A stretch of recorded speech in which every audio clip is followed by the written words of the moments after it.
छत पर अल्लाह रब्बुल इज़्ज़त के अस्माए मुबारका हैं, कुरानी आयात हैं, सामने बाबा कौम है और फिर बनारसी ठग इस डटाई के साथ झूठ बोलते हैं, इस डटाई के साथ वो हक़ाइक़ को मसख़ करते हैं कि शर्म और हया वाली जो तारीख़ी गुफ्तगू उन्होंने फरमाई थी। और फिर देखिए, मैं एक बात अर्ज़ करूँ, मैं समझता हूँ कि पाकिस्तान की इस्टेब्लिशमेंट के लिए इससे तारीख लम्हात और नहीं हो सकते।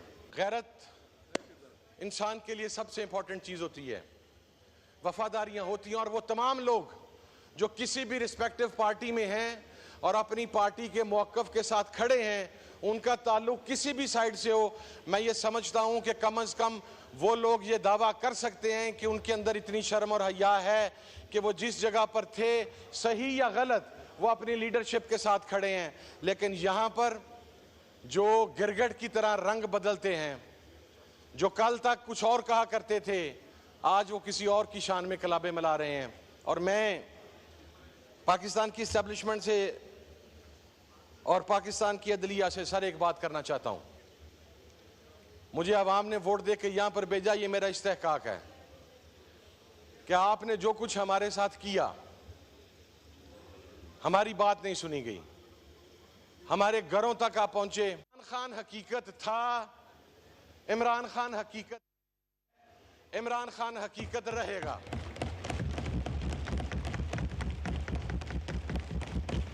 और मैं सर आपको अर्ज करूं, ये जो कल तस्वीरें दिखा के और उन्हें बड़ा 4D 5D जो भी उसको कहा जाता है करके तो बड़ा दिखा रहे थे, ये सेल है, वो सेल है। सर मैं अर्ज करता हूं, आप इस ऐवान के कस्टोडियन हैं, आप इस ऐवान के मुअज़्ज़ज़ अराकीन की इज़्ज़तों के मुहाफ़िज़ हैं। सर आप जाके पता करवाएं कि जब कोई रुकन कौमी असम्बली वहां पर मिलने के लिए जाता है तो 2.5 किलोमीटर पहले उसे गाड़ी से उतार दिया जाता है। साहब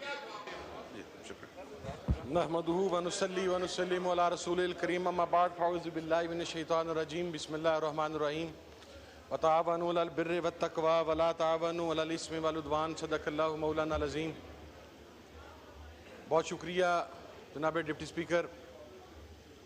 मैं सबसे पहले अल्लाह रब्बुल इज़्ज़त का शुक्र बजा लाता हूँ और उसके बाद मैं बानी चेयरमैन तहरीक इंसाफ मोहतरम इमरान खान साहब का और ख़ुसूसन अपने हलके की आवाम का, N 104 की आवाम का तहे दिल से मशकूर हूँ कि उन्होंने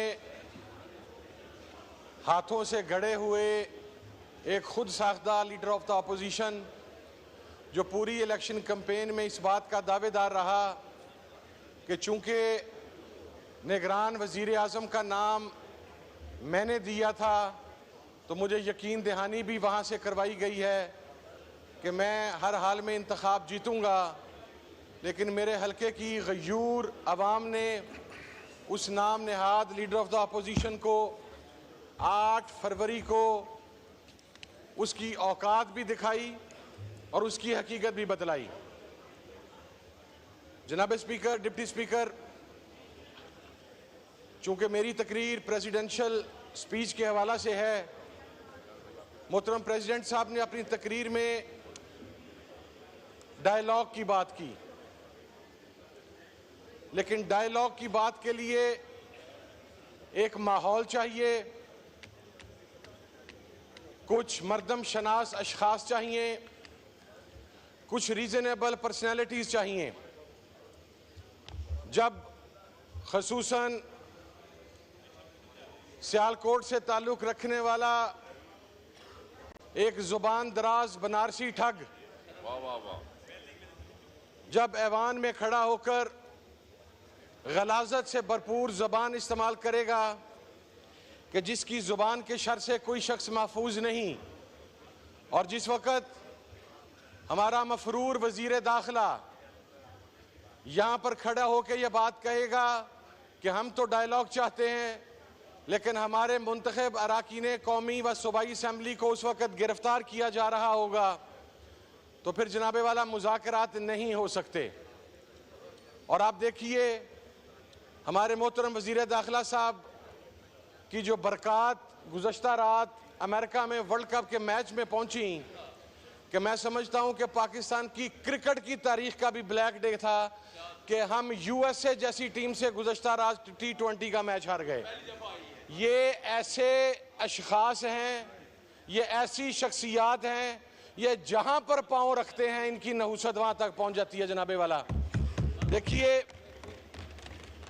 मैं जनरल ज़िया साहब का वक़्त तो मैंने नहीं देखा, लेकिन जनरल मुशर्रफ का दौर था। मेरे वालिद इसी ऐवान के मेंबर थे, हम अपोजिशन में थे।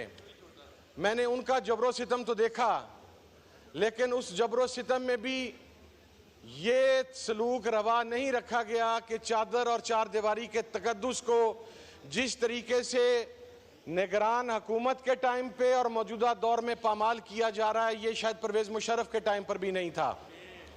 जनाबे वाला, ये किया गया कि लोगों को उनकी खवातीन की वीडियोस भिजवाई गईं, उनके घरों के बुजुर्गों की वीडियोस भिजवाई गईं, उनके बच्चों की वीडियोस भिजवाई गईं, और फिर उनसे कहा गया कि तुम इमरान खान से अपनी वफादारी बदलो।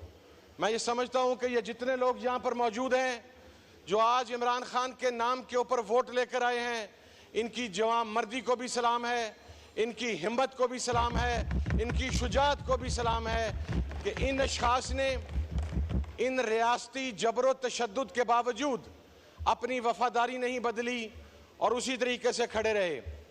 जनाबे वाला, बानी चेयरमैन के ऊपर एक साइफर का केस किया गया।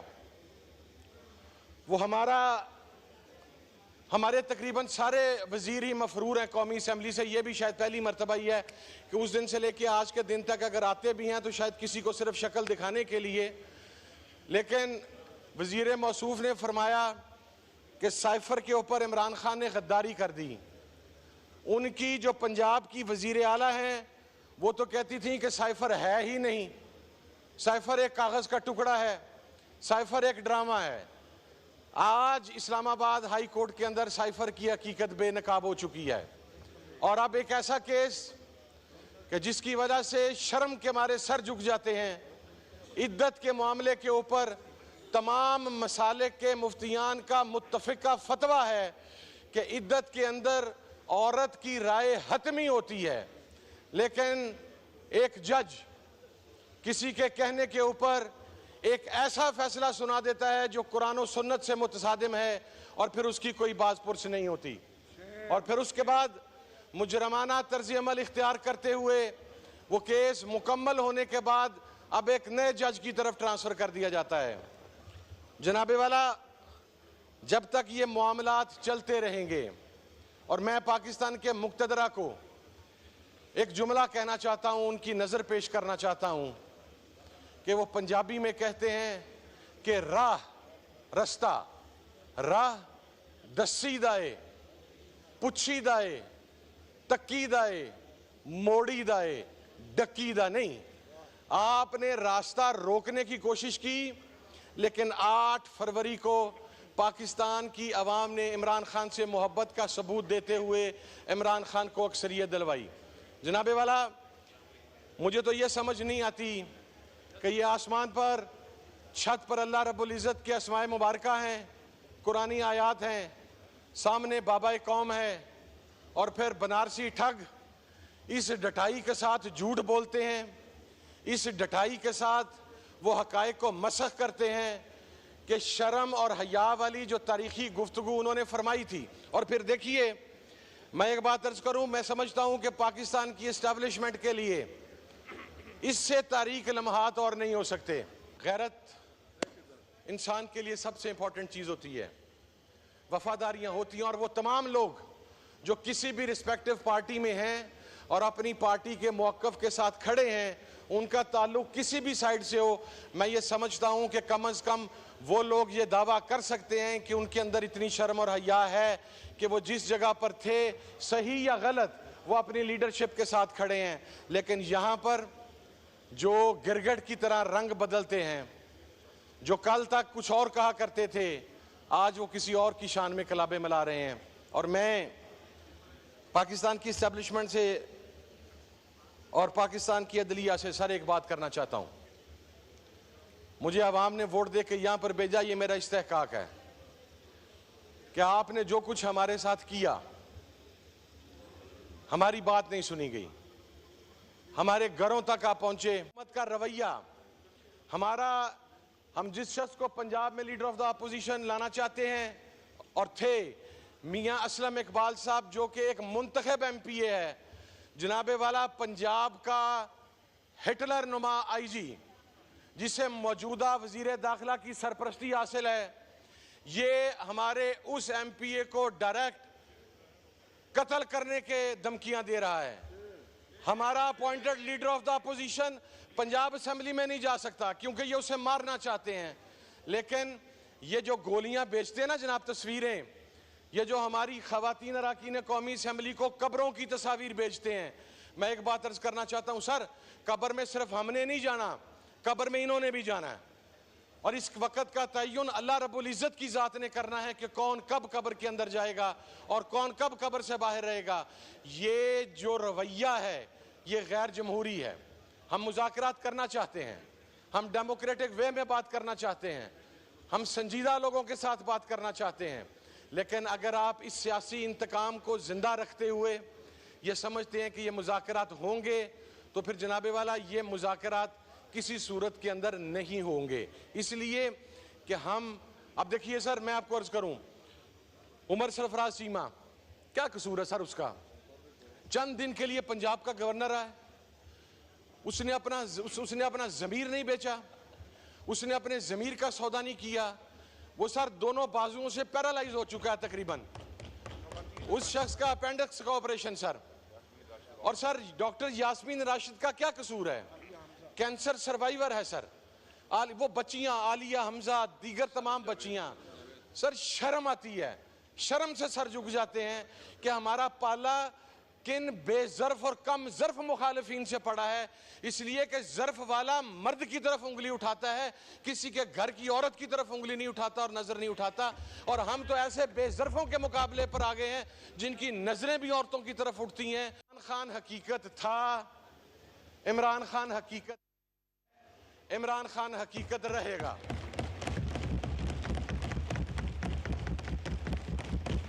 और मैं सर आपको अर्ज करूं, ये जो कल तस्वीरें दिखा के और उन्हें बड़ा 4D 5D जो भी उसको कहा जाता है करके तो बड़ा दिखा रहे थे, ये सेल है वो सेल है। सर मैं अर्ज करता हूं, आप इस ऐवान के कस्टोडियन हैं, आप इस ऐवान के मुअज़्ज़ज़ अराकीन की इज्जतों के मुहाफ़िज़ हैं। सर आप जाके पता करवाएं कि जब कोई रुकन कौमी असेंबली वहां पर मिलने के लिए जाता है तो 2.5 किलोमीटर पहले उसे गाड़ी से उतार दिया जाता है, उसके बाद वो चल के तो गेट के ऊपर जाता है, फिर वहां पर 1.5 घंटा उसे गेट के ऊपर खड़ा रखा जाता है। सर उसके जूतों की तलाशी ली जाती है, उसकी जुराबों की तलाशी ली जाती है, उसकी जेबों की तलाशी ली जाती है, उसे आई साइड ग्लासेस अंदर लेके जाने की इजाजत नहीं है। फिर ये कहते हैं कि इमरान खान अंदर एक लग्जरी मॉल में बैठा है। ये जेल के लोग जो उसकी ड्यूटी देते हैं, उन्होंने हमें कहा कि वो 10 बाई 12 के सेल में है, उसे लकड़ का फट्टा नुमा एक बेड दिया गया है जिसके ऊपर एक दरी है और ऊपर रूम कूलर है, जो रूम कूलर कभी चलता है और कभी बंद हो जाता है। लेकिन वो मर्दे और सर खड़ा हुआ है, वो कंप्रोमाइज के लिए तैयार नहीं, वो बिकने के लिए तैयार नहीं। मैं sir with in a minute wind up कर रहा हूं सर। मेरी सर रिक्वेस्ट ये है कि खुदारा पाकिस्तान के हालात को मद्देनजर रखते हुए इस मसले का हल निकाला जाए। सर आप महज इंतकाम की बुनियाद पर, जब आपका 65% वोटर 30 साल से नीचे हो और उस 65 में से 95% वोटर इमरान खान के साथ खड़ा हो, आप मौजूदा रवश के साथ मुज़ाकरात की बात नहीं कर सकते। सर आपको झुकना होगा।